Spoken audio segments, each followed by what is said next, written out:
وَإِذَا سَأَلَكَ عِبَادِي عَنِّي فَإِنِّي قَرِيبٌ أُجِيبُ دَعْوَةَ الدَّاعِ إِذَا دَعَانِ فَلْيَسْتَجِيبُوا لِي وَلْيُؤْمِنُوا بِي لَعَلَّهُمْ يَرْشُدُونَ. نحمده ونصلي على رسوله الكريم اما بعد فاعوذ بالله من الشيطان الرجيم بسم الله الرحمن الرحيم رب اشرح لي صدري ويسر لي امري واحلل عقدة من لساني يفقهوا قولي. السلام علیکم ورحمۃ اللہ وبرکاتہ. ناظرین، پروگرام دعا کیجیے کے ساتھ آپ کی خدمت میں حاضر ہیں. آج ہم انشاءاللہ آپ کے ساتھ برے پڑوسی سے بچنے کی دعائیں شیئر کریں گے.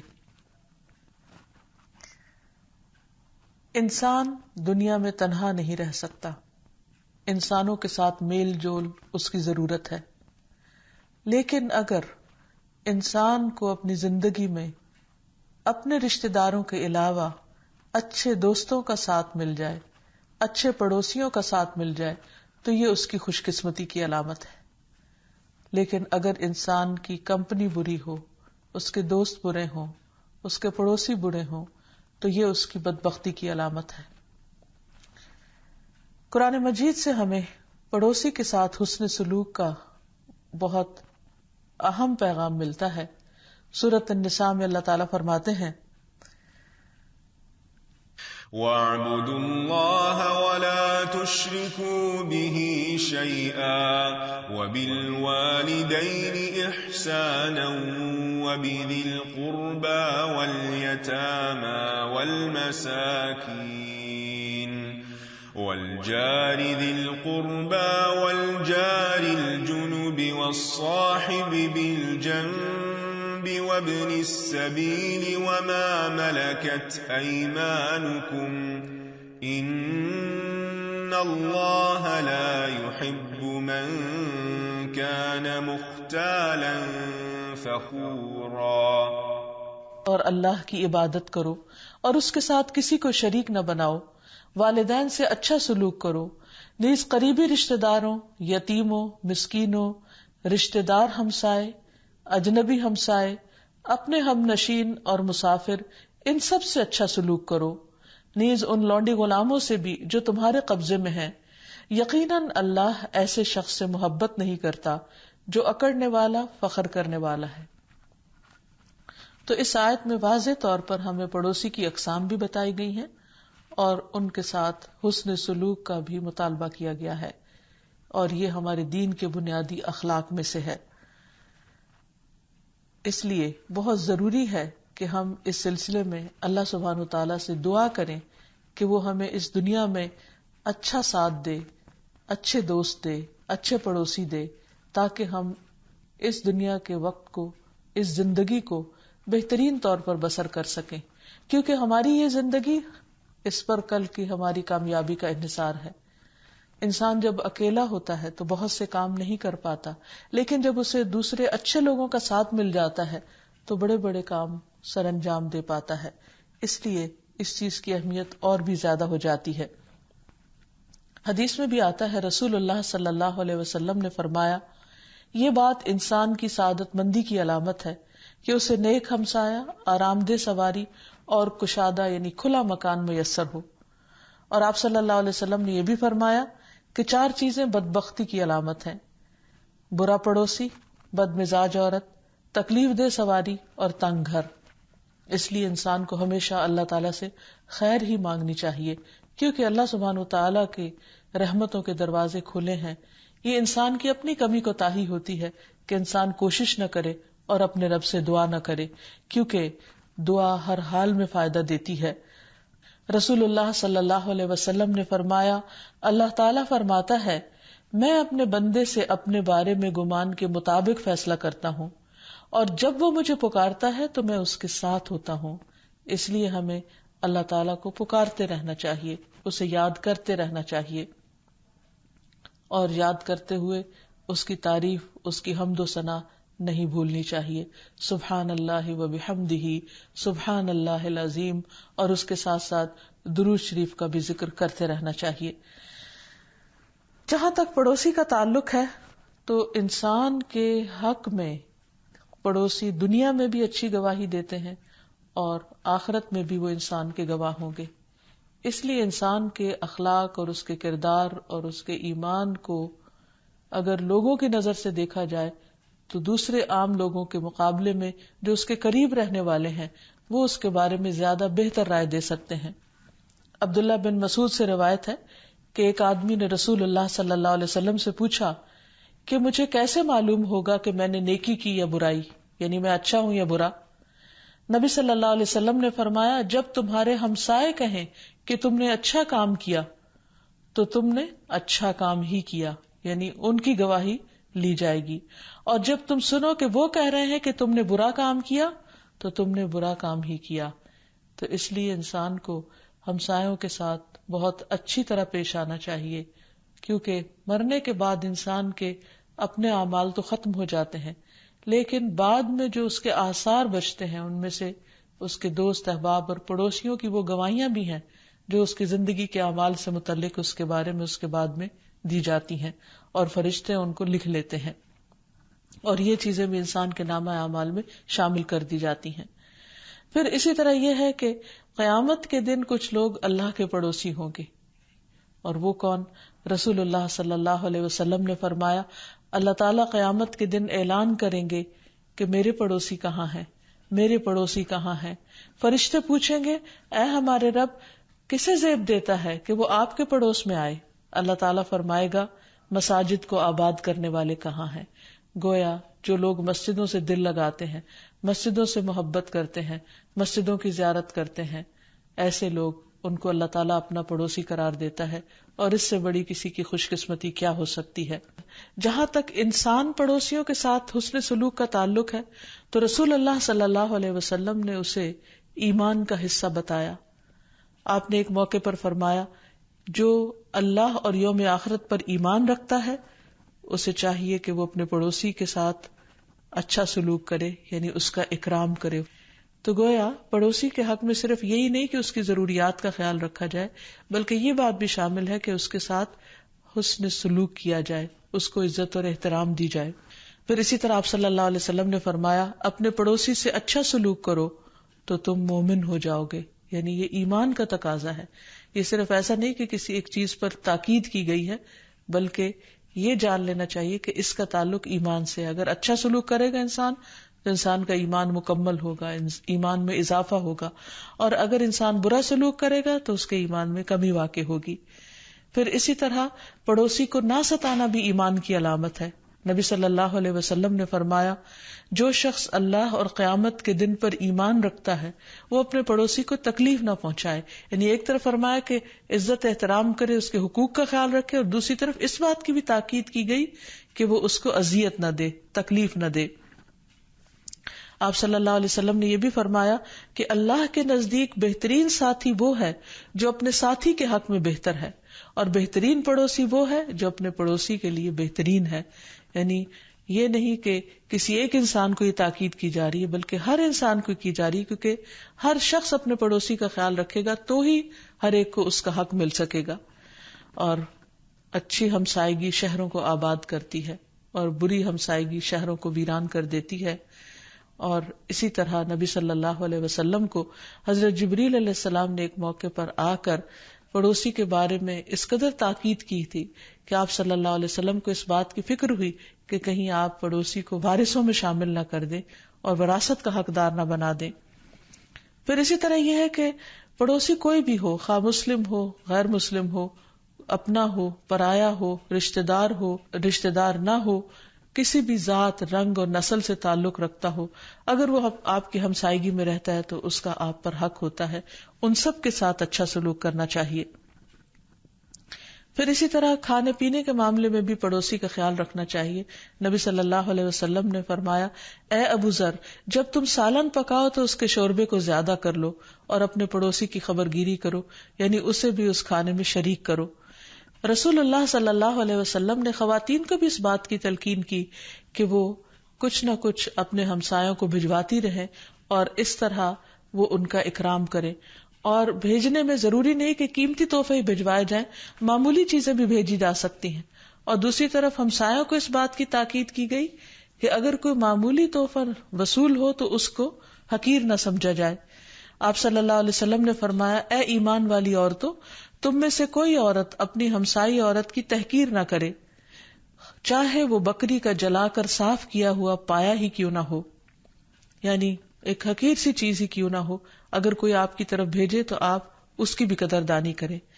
پھر اسی طرح یہ ہے کہ پڑوسی کو کھانے کی دعوت دینا اور ان کے ساتھ میل ملاقات رکھنا، اگر بیمار ہو جائے تو عیادت کرنا، اگر فوت ہو جائے تو جنازہ پڑھنا، اور اگر راستے میں ملے تو سلام دعا کرنا اور حال چال پوچھنا، یہ تمام چیزیں حق ادا کرنے میں آتی ہیں. اسی طرح آپ صلی اللہ علیہ وسلم نے یہاں تک فرمایا کہ وہ شخص مومن ہی نہیں کہ جو خود پیٹ بھر کر کھائے اور اس کا پڑوسی بھوکا رہے. آپ صلی اللہ علیہ وسلم نے اسے ایمان کی علامت قرار دیا کہ انسان جو اپنے لیے پسند کرے وہی دوسرے کے لیے پسند کرے. پھر اسی طرح یہ ہے کہ پڑوس کے معاملے میں جو جتنا زیادہ قریب ہوگا، جس کا دروازہ اپنے دروازے سے زیادہ قریب ہوگا، اس کا حق بھی زیادہ ہوگا. اگرچہ پڑوس کی 40 گھروں تک کی وسعت رکھی گئی کہ 40 گھر تک کے لوگ پڑوس میں شمار ہوتے ہیں جن کے حقوق زیادہ ہیں، لیکن جن کی زمین اور دیوار ساتھ ساتھ ملی ہوئی ہو ان کا حق زیادہ ہوتا ہے. عربی زبان میں پڑوسی کے لیے جار کا لفظ استعمال ہوتا ہے. جار کا مطلب ہے وہ جو پناہ دے. تو ایک پڑوسی کا دوسرے پر حق یہ ہے کہ وہ اسے مشکل وقت میں، تنگی میں، تکلیف میں اس کا ساتھ دے، اس کی مدد کرے. لیکن اگر کوئی اس کے برعکس غلط کام کرتا ہے یا اس کو اذیت دیتا ہے یا ایسے کام کرتا ہے کہ جس سے پڑوسی تکلیف میں مبتلا ہو جائے تو اس سے انسان کے ایمان کو بھی خطرہ ہے. آپ صلی اللہ علیہ وسلم نے ایک موقع پر قسم کھا کے فرمایا، اللہ کی قسم وہ ایمان والا نہیں، اللہ کی قسم وہ ایمان والا نہیں، اللہ کی قسم وہ ایمان والا نہیں. عرض کیا گیا، کون یا رسول اللہ صلی اللہ علیہ وسلم؟ آپ نے فرمایا، جس کا پڑوسی اس کے شر سے محفوظ نہیں. تو اس سے یہ پتہ چلتا ہے کہ اگر ایک انسان اپنے پڑوسی کو صحیح معنوں میں پناہ نہیں دیتا بلکہ اذیت دیتا ہے، تکلیف دیتا ہے، تو ایسے شخص کا ایمان سے کوئی تعلق نہیں. اور پھر پڑوسی کے ساتھ زیادتی کسی عام شخص کے ساتھ زیادتی کی بنسبت 10 گنا زیادہ زیادتی شمار کی جاتی ہے. پھر اسی طرح آپ صلی اللہ علیہ وسلم نے قیامت کی علامت اس بات کو قرار دیا کہ کوئی شخص اپنے پڑوسی کو قتل کرے. پھر اسی طرح آپ صلی اللہ علیہ وسلم نے اس شخص کے لیے ہلاکت اور تباہی کی بات قرار دی کہ جس کے ڈر سے یا جس کے شر سے اس کا ہمسایہ بھاگ جائے اور وہ جگہ ہی چھوڑ جائے. پڑوسی کو اذیت دینا اس قدر خطرناک کام ہے کہ انسان جنت سے محروم ہو سکتا ہے. رسول اللہ صلی اللہ علیہ وسلم نے فرمایا، ایسا شخص جنت میں داخل نہیں ہوگا جس کی شرارتوں سے اس کا ہمسایہ امن میں نہ ہو، اور ایسے شخص کے لیے آخرت میں رسوائی ہی رسوائی ہے کہ جس کے پڑوسی اس کی اذیتوں اور تکلیفوں کا شکار ہوتے ہوں. اسی طرح انسان جہاں اپنے طرز عمل کو درست کرے اور کسی کو اذیت نہ دے، وہاں اگر کسی اور کی طرف سے تکلیف پہنچ رہی ہے تو اس موقع پر پھر کیا طرز عمل اختیار کرے. ایسے میں انسان نمبر 1 حسن سلوک کے ساتھ دوسرے کا دل جیتے اور اس کو سیدھی راہ پر لائے، برائی کے جواب میں بھلائی کرے، کیونکہ قرآن مجید میں یہ آتا ہے، ادفع باللتی ہی احسن فاذا الذی بینک وبینہ عداوۃ کأنہ ولی حمیم، کہ برائی کو بھلائی سے دور کرو، یعنی کسی کے برے سلوک کے مقابلے میں اچھا سلوک کرو تو اس کا نتیجہ کیا ہوگا؟ فاذا الذی بینک وبینہ عداوۃ، کہ تمہارے اور اس کے درمیان اگر کوئی عداوت ہوگی، دشمنی ہوگی، تو وہ دشمنی دوستی میں بدل جائے گی. کأنہ ولی حمیم، گویا کہ وہ دلی گہرا دوست بن گیا. اس لیے جو لوگ اس طریقے پر عمل کریں وہ انشاءاللہ خیر پائیں گے، لیکن یہ ہر ایک کے بس کی بات نہیں. اسی لیے قرآن مجید میں آتا ہے، وما یلقاها الا الذین صبروا، یہ بات نہیں ڈالی گئی مگر ان لوگوں میں جن کے اندر صبر ہے. وما یلقاها الا ذو حظ عظیم، اور یہ بات نہیں پائی جاتی، نہیں ڈالی گئی مگر ان کے اندر جن کا بہت بڑا حصہ ہے، بہت خوش قسمت لوگ ہیں. یعنی یہ انتہائی مشکل کام ہے کہ کوئی آپ کے ساتھ برا کرے اور پھر آپ جواب میں اس کے ساتھ اچھا کریں، لیکن ایسا کرنے والے بہت ہی خوش قسمت لوگ ہیں کیونکہ انہیں دنیا اور آخرت کی بھلائیاں نصیب ہوتی ہیں. تو برے پڑوسی کے شر سے بچنے کے لیے ایک طرف جہاں انسان کوشش کرے وہاں دوسری طرف دعا بھی کرے، کیونکہ نبی صلی اللہ علیہ وسلم نے فرمایا تعوذوا باللہ من جار السوء فی دار المقام، مقامی پڑوسی کے شر سے اللہ کی پناہ مانگا کرو، کیونکہ مسافر پڑوسی سے تو آدمی جس وقت جدا ہونا چاہے ہو سکتا ہے، لیکن جو رہائشی ہو اس سے جدائی مشکل ہے. اور چونکہ دن رات کا ساتھ ہوتا ہے اس لیے انسان کے لیے ایک مسلسل اذیت اور ایک بے چینی اور اضطراب کا باعث بن جاتا ہے یہ سب کچھ. تو اس لیے خصوصی طور پر انسان کو اچھے ہمسائیگی میں جانے کی کوشش بھی کرنی چاہیے اور اچھے ہمسایوں کے ملنے کی، اور پھر اچھے خوش قسمتی کی علامت بھی یہی ہے کہ انسان کا ہمسایہ اچھا ہو، تو اس کے لیے دعا کرتے رہنا چاہیے. تو انسان کو دعا کے ساتھ ساتھ کوشش کرنی چاہیے کہ اسے اچھے پڑوسی کی رفاقت میسر آئے، اور پھر صرف دنیا کے لیے نہیں بلکہ آخرت کے لیے بھی. جیسے حضرت آسیہ نے دعا مانگی تھی کہ رب ابنی لی عندک بیتا فی الجنہ، اے میرے رب میرے لیے اپنے پاس اپنے قریب جنت میں گھر بنا دے. یعنی مجھے تیرا قرب چاہیے، تیرا ساتھ چاہیے، تیری محبت چاہیے، تیری رضامندی چاہیے. اسی طرح دنیا میں بھی صالح دوست اور صالح جلیس کی دعا کرنی چاہیے. علقمہ کہتے ہیں کہ میں جب شام آیا تو میں نے 2 رکعت نماز پڑھ کر یہ دعا کی، اللہم یسر لی جلیسا صالحا، اے اللہ مجھے کوئی نیک ساتھی عطا کر. یعنی خصوصاً انسان جب کسی نئے شہر میں جائے، نئی جگہ پر جائے، کسی نئی ویسینٹی میں جائے تو اس وقت یہ دعا کرے. کہتے ہیں کہ پھر میں ایک قوم کے پاس آیا اور ان کی مجلس میں بیٹھ گیا. تھوڑی ہی دیر بعد ایک بزرگ آئے اور میرے پاس بیٹھ گئے. میں نے پوچھا یہ کون ہے؟ لوگوں نے بتایا کہ یہ ابو درداء ہیں رضی اللہ عنہ، نبی صلی اللہ علیہ وسلم کے پیارے صحابی. اس پر میں نے عرض کیا کہ میں نے اللہ تعالیٰ سے یہ دعا کی تھی کہ اللہ مجھے کوئی نیک ساتھی عطا فرما، اور اللہ تعالیٰ نے مجھے آپ کو عطا کر دیا، آپ کو عنایت کر دیا. یعنی آپ میرے قریب آ بیٹھے اور آپ سے فوراً ایک تعلق قائم ہو گیا. جیسے ہم دیکھتے ہیں کہ حضرت موسیٰ علیہ السلام جب مدین پہنچے اور انہوں نے اللہ سبحانہ وتعالیٰ سے دعا کی رب انی لما انزلت الی من خیر فقیر، کہ اے اللہ تیری طرف سے جو بھی خیر مجھ پر نازل ہو میں اس کا محتاج ہوں.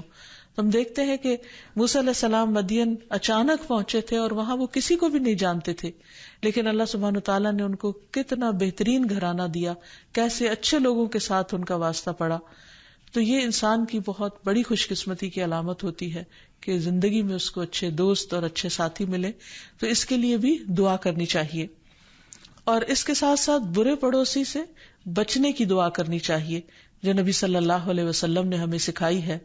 اللہم انی اعوذ بک من جار السوء ومن زوج تشیبنی قبل المشیب ومن ولد یکون علی ربا ومن مال یکون علی عذابا ومن خلیل ماکر عینہ ترانی وقلبہ یرعانی ان رآ حسنۃ دفنها واذا رآ سیئۃ اذاعها.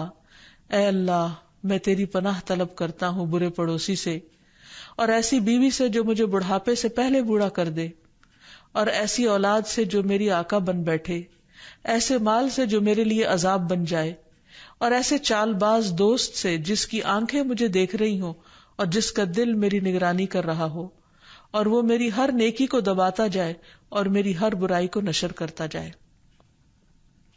اسی طرح ایک اور روایت میں آتا ہے نبی صلی اللہ علیہ وسلم یہ دعا کیا کرتے تھے اللہم انی اعوذ بک من یوم السوء ومن لیلۃ السوء ومن ساعۃ السوء ومن صاحب السوء ومن جار السوء فی دار المقامہ. اے اللہ میں تیری پناہ طلب کرتا ہوں برے دن سے، بری رات سے، بری گھڑی سے، برے ساتھی سے، اور مستقل رہائش کے برے پڑوسی سے تیری پناہ طلب کرتا ہوں کہ تو مجھے اپنی حفاظت میں لے لے، کیونکہ برے لوگوں کے بیچ میں انسان کو طرح طرح کے خطرات لاحق ہوتے ہیں، انسان کی عزت جان مال محفوظ نہیں ہوتا، جبکہ اچھے پڑوسی ان سب چیزوں کی حفاظت کا ذریعہ بنتے ہیں، بلکہ خیر میں اور آگے جانے کا ذریعہ بنتے ہیں۔ پھر اسی طرح ظالم لوگوں کے خلاف اللہ سبحانہ تعالیٰ کی مدد اور ہمسائیگی کی دعا کرنی چاہیے۔ اس سلسلے میں بہت خوبصورت دعا ہمیں سکھائی گئی ہے۔ عبداللہ بن مسعود نے فرمایا کہ جب تم میں سے کسی پر کوئی ایسا حاکم ہو جس کی سخت گیری اور ظلم سے وہ ڈرتا ہو تو اسے چاہیے کہ وہ یہ دعا پڑھے، اللہم رب السماوات السبع ورب العرش العظیم کل لی جارم من فلان ابن فلان و احزابہ من خلائقک ان یفرط علی احد منہم او یطغى عز جارک وجل ثناؤک ولا الہ الا انت۔ اے اللہ، 7 آسمانوں کے رب اور عرش عظیم کے رب، تو میرا پڑوسی بن جا، یعنی میرے لیے پناہ بن جا، فلاں بن فلاں کے اور اس کے گروہ کے مقابلے میں جو تیری مخلوق میں ہیں، اور اس بات سے روک دے کہ ان میں سے کوئی ایک بھی مجھ پر زیادتی کرے یا وہ سرکشی کرے۔